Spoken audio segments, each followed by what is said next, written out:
Welcome back to वस्ती classes. आज हम डिस्कशन करेंगे कंपनी के एक बहुत इंपॉर्टेंट डॉक्यूमेंट के बारे में, जिसे हम कहते हैं एओए। कंपनी का इंपॉर्टेंट डॉक्यूमेंट है आर्टिकल्स ऑफ एसोसिएशन। इसके बारे में कंप्लीट डिस्कशन करेंगे।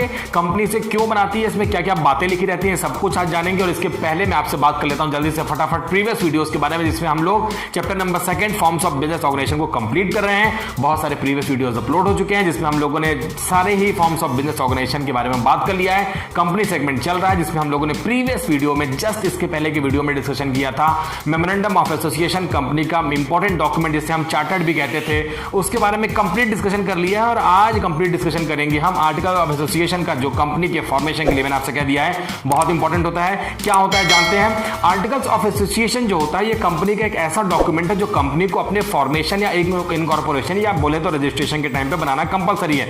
अभी आर्टिकल ऑफ एसोसिएशन में कंपनी के अंदर के मैनेजमेंट के बारे में सारी बातें लिखी रहती हैं कि अंदर के मैनेजमेंट मतलब कंपनी के इंटरनल अफेयर्स के बारे में बात लिखी रहती है कि कंपनी इंटरनली कैसे मैनेज होगी, क्या रूल्स क्या रेगुलेशन मैनेजमेंट के लिए, बोर्ड ऑफ डायरेक्टर्स के लिए, एम्प्लॉयज के लिए क्या रूल्स रेगुलेशन बनेंगे, ये सब कुछ कंपनी को खुद बनाना होता है। और इसे हम डॉक्ट्राइन ऑफ इंडोर मैनेजमेंट कहते हैं। जबकि हम लोगों ने देखा था कि हम मेमोरेंडम ऑफ एसोसिएशन को डॉक्ट्राइन ऑफ आउटडोर मैनेजमेंट कहते थे, लेकिन इसे हम डॉक्ट्राइन ऑफ इंडोर मैनेजमेंट इसीलिए कहते हैं कि कंपनी अंदर कैसे रूल्स रेगुलेशन को फॉलो करवाएगी, कैसे मेंटेन करेगी, क्या रूल्स बनाए जाएंगे, ये सब कुछ कंपनी के बोर्ड ऑफ डायरेक्टर के ऊपर डिसाइड करता है कि वो कैसे रूल्स बनाते हैं। इसीलिए हम इसे डॉक्ट्राइन ऑफ इंडोर मैनेजमेंट कहते हैं। बहुत सारी पावर, ड्यूटीज, अथॉरिटी, रिस्पॉन्सिबिलिटी के बारे में हम यहां पर बात करते हैं। इसके अलावा हमें अपने कंपनी के फॉर्मेशन के टाइम पे आर्टिकल्स ऑफ एसोसिएशन बनाना जरूरी होता है। अगर कोई कंपनी आर्टिकल्स ऑफ एसोसिएशन बनाना चाहे तो वो अपने खुद के विल और विश के बेसिस पे, मतलब कि अपने सेट के, अपने अकॉर्डिंग, अपने डिजाइन के अकॉर्डिंग आर्टिकल ऑफ एसोसिएशन बना सकती है।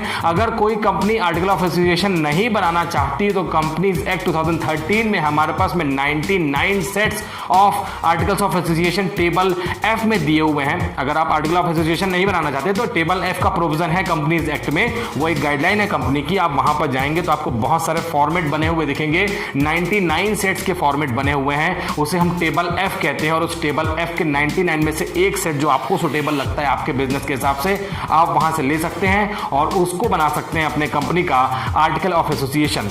एक बार आर्टिकल ऑफ एसोसिएशन बन जाएगा तो हमको उसमें सारे ही जो डायरेक्टर्स होते हैं उनके सिग्नेचर कराने पड़ते हैं, उसे ड्यूली अटेस्टेड कराना पड़ता है, और साथ में कम से कम 2 विटनेसेस जो उसके ये इस बात को प्रूव करेंगे कि हाँ ये कंपनी का आर्टिकल ऑफ एसोसिएशन बना है। विटनेस का मतलब आप समझते होंगे, एक ऑथेंटिसिटी प्रोवाइड करने के लिए हम गवाह जिसे कहते हैं, कम से कम 2 विटनेसेस वहां पर होने चाहिए और उनके सिग्नेचर होंगे, ड्यूली अटेस्टेड होगा। एक और इंपॉर्टेंट बात आर्टिकल ऑफ एसोसिएशन के बारे में कि आर्टिकल ऑफ एसोसिएशन जो होता है वो कंपनी के जितने भी टर्म्स कंडीशन होती हैं, जो भी कंपनी के डॉक्ट्राइन ऑफ इंडोर मैनेजमेंट की बातें होती हैं, वो सब वहां पर पैराग्राफ में लिखी होती हैं। तो पैराग्राफ जो होता है वो पैराग्राफ में लिखी होंगी और हर पैराग्राफ में नंबर डला होगा और हम इसे हर नंबर के पैराग्राफ के अकॉर्डिंग वहां पर रीड करेंगे। ये इंपॉर्टेंट बात हम लोगों ने जान ली है। इसे हम कंपनी का बायलॉज भी कहते हैं, क्योंकि कंपनी के जो रूल्स रेगुलेशन हम यहां से फॉलो करते हैं और ये कंपनी का बायलॉज भी बोला गया है। अब बात करते हैं कि आर्टिकल्स ऑफ एसोसिएशन के कंटेंट्स क्या क्या होते हैं, एओए में कौन कौन से कंटेंट्स होते हैं। तो मैंने आपको बता दिया कि डॉक्ट्राइन ऑफ इंडोर मैनेजमेंट है और जो भी कंपनी के इंटरनल अफेयर्स होते हैं, कंपनी इन सारी बातों को अपने आर्टिकल ऑफ एसोसिएशन का कंटेंट बनाती है। इसमें से पहला इंपॉर्टेंट टर्म होता है जो कंपनी की शेयर कैपिटल होती है, वो डिफरेंट पार्ट्स में डिवाइड होती है। मैंने कह दिया था कि डिफरेंट क्लास ऑफ शेयर होते हैं, उसमें से नंबर ऑफ शेयर जो होते हैं वो कितने शेयर होंगे, किस टाइप के शेयर में होगा, हम कंपनी के शेयर्स को कैसे डिवाइड करेंगे, ये सब कुछ वहां लिखा रहता है। इसके अलावा वहां पर डिसाइड होता है कि कंपनी के शेयर होल्डर्स बनेंगे, उन्हें क्या क्या राइट्स और वहां पे पावर दी जाएंगी, कंपनी के शेयर किस प्रोसीजर से कंपनी के अपने शेयर होल्डर्स को इशू करेगी, कंपनी शेयर होल्डर को शेयर इशू करने के बाद में कंपनी उनसे पैसा कैसे मंगाएगी, क्या वहां पर कंपनी ने फॉर्मेट सेट किया कि अपने शेयर होल्डर से पैसा मंगाएगी। इसके अलावा हमें यहां पर देखना है कि अगर कोई शेयर होल्डर ऐसा है जो कंपनी के शेयर परचेस करने के बाद में कंपनी में ड्यूली पेमेंट नहीं कर रहा है शेयर कैपिटल की, ऐसे केस में कंपनी उसके शेयर को फॉरफिट कर लेती है। मैं एकदम आपको क्लियर वर्ड्स में बोलूं क्योंकि टेक्निकल टर्म है, तो अगर मैं ये कहूं कि कंपनी उसके शेयर को जब्त कर लेती है क्योंकि उसने शेयर का पेमेंट टाइमली नहीं किया है, ऐसे शेयर को हम कहते हैं फॉरफिटेड ऑफ शेयर। तो फॉरफिटेड ऑफ शेयर का क्या प्रोसीजर होगा ये भी हम यहां पर मेंटेन करते हैं, लिखते हैं। इसके अलावा जो शेयर कंपनी ने जब्त कर लिए हैं, फॉरफिट कर लिए हैं, कंपनी से अपने पास नहीं रखती है, कंपनी से वापस से री इशू कर देती है, तो री इशू का प्रोसीजर क्या होगा ये भी हम देखेंगे। इसके अलावा हम आर्टिकल्स ऑफ एसोसिएशन में कंपनी के बहुत सारे प्रोसीजर्स को देखते हैं। वो प्रोसीजर होता है कि भाई कंपनी जो डायरेक्टर अपॉइंट करेगी उनके अपॉइंटमेंट का क्या प्रोसीजर होगा, अगर डायरेक्टर को कंपनी से रिटायरमेंट करना है या डायरेक्टर को रिमूव करना है तो उसके लिए क्या प्रोसीजर्स होगा, डायरेक्टर का रेम्युनरेशन कैसे डिसाइड करेंगे कि भाई उसको कितना रेम्युनरेशन प्रोवाइड करना है, जिसे हम सैलरी कहते हैं। सैलरी वर्ड डायरेक्टर्स के लिए अच्छा नहीं, इसलिए वहां पे हम रेम्युनरेशन वर्ड यूज करते हैं। तो डायरेक्टर्स के रेम्युनरेशन के लिए प्रोसीजर क्या होंगे, अगर हम कंपनी मीटिंग बुलाना चाहती है तो मीटिंग का प्रोसीजर क्या होगा, उसमें हम कैसे डिसीजन को लेंगे। इसके अलावा कंपनी अपने शेयर होल्डर्स को डिविडेंड डिस्ट्रीब्यूट करती है और डिविडेंड डिस्ट्रीब्यूट करने के लिए कौन कौन से वहां पे वेज होंगे, किस तरीके से कंपनी डिविडेंड डिस्ट्रीब्यूट करेगी, ये भी हम अपने आर्टिकल्स ऑफ एसोसिएशन का पार्ट बनाते हैं। इसके अलावा कंपनी अपने बुक्स ऑफ अकाउंट को किस तरीके से मेंटेन करेगी वो वहां पर लिखा होगा। अगर कंपनी वाइंड अप होना चाहती है तो वाइंड अप के लिए कंपनी को क्या प्रोसीजर, मतलब कि कंपनी अगर बंद होना चाहती है तो हमें कौन कौन से प्रोसीजर को फॉलो करना होगा, ये सब कुछ लिखा होता है कंपनी के आर्टिकल ऑफ एसोसिएशन में। तभी तो इसे डॉक्ट्राइन ऑफ इंडोर मैनेजमेंट कहते हैं कि भाई अंदर की चीजों को व्यवस्थित करो, और उसे हम अपने आर्टिकल ऑफ एसोसिएशन में लिखते हैं। कंपनी का सेकंड नंबर का इंपॉर्टेंट डॉक्यूमेंट है, ये हम लोगों ने देख लिया था। अब हम बात करते हैं कंपनी के ऑल्ट्रेशन की। भाई प्रीवियस वीडियो में हम लोगों ने देखा था कि कंपनी के मेमोरेंडम ऑफ एसोसिएशन में ऑल्ट्रेशन पॉसिबल था 6 के 6 क्लॉजेस में। कंपनी चाहे तो उसमें कुछ करेक्शन कर सकती थी, कुछ बदलाव कर सकती थी, और उसके लिए कंपनी को वहां पे स्पेशल रेजोल्यूशन या ऑर्डिनरी रेजोल्यूशन पास करना होता था। क्या मतलब होता है स्पेशल रेजोल्यूशन और ऑर्डिनरी रेजोल्यूशन का, ये मैंने आपको प्रीवियस वीडियो में बताया, यहां पर नहीं बताऊंगा।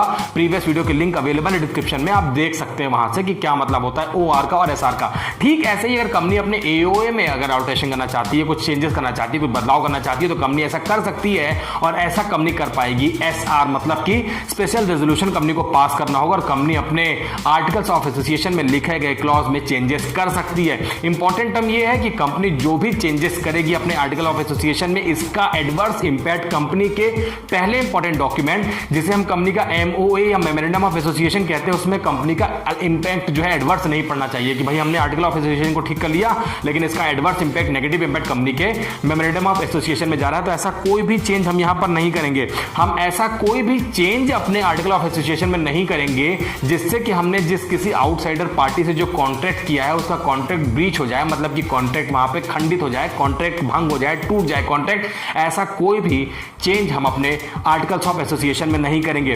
ऐसा भी कोई हम अपने आर्टिकल ऑफ एसोसिएशन में चेंज नहीं करेंगे जिसका खुद कंपनी के ऊपर में गलत इंपैक्ट पड़ता हो, नेगेटिव इंपैक्ट पड़ता हो, या कंपनी लीगल वे में प्रोसीजर को आगे बढ़ाने की बात करती हो। ऐसे किसी भी चेंजेस के बारे में हम आर्टिकल्स ऑफ एसोसिएशन के ऑल्ट्रेशन में बात नहीं करेंगे। ऐसा भी कोई हम चेंज ऑल्ट्रेशन नहीं करेंगे जिससे कि कंपनी की खुद की लायबिलिटी वहां पे बढ़ती हो।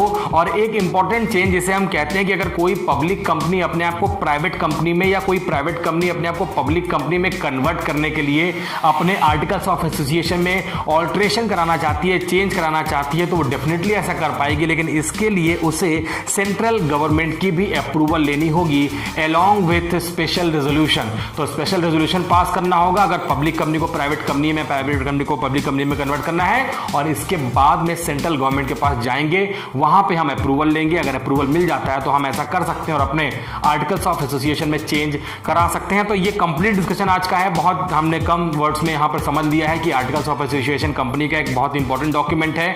कंपनी के इंटरनल मैनेजमेंट के बारे में बात करते हैं, कंपनी क्या डिसीजन लेती है, कैसे शेयर इशू करते हैं, डायरेक्टर्स के पावर ड्यूटीज, डायरेक्टर का अपॉइंटमेंट डायरेक्टर का बिजनेस से हटाना कैसे होता है, इसके अलावा कंपनी के जो कॉन्ट्रैक्ट होते हैं वो किस बेसिस पे होते हैं, ये सब कुछ हमने देख लिया है। नेक्स्ट वीडियो में थर्ड इंपॉर्टेंट डॉक्यूमेंट जिसे प्रोस्पेक्टस कहते हैं के साथ फिर आपसे मिलते हैं। तब तक के लिए आप इस वीडियो को देखें, एंजॉय करें और ख्याल रखिएगा अपना। Bye bye.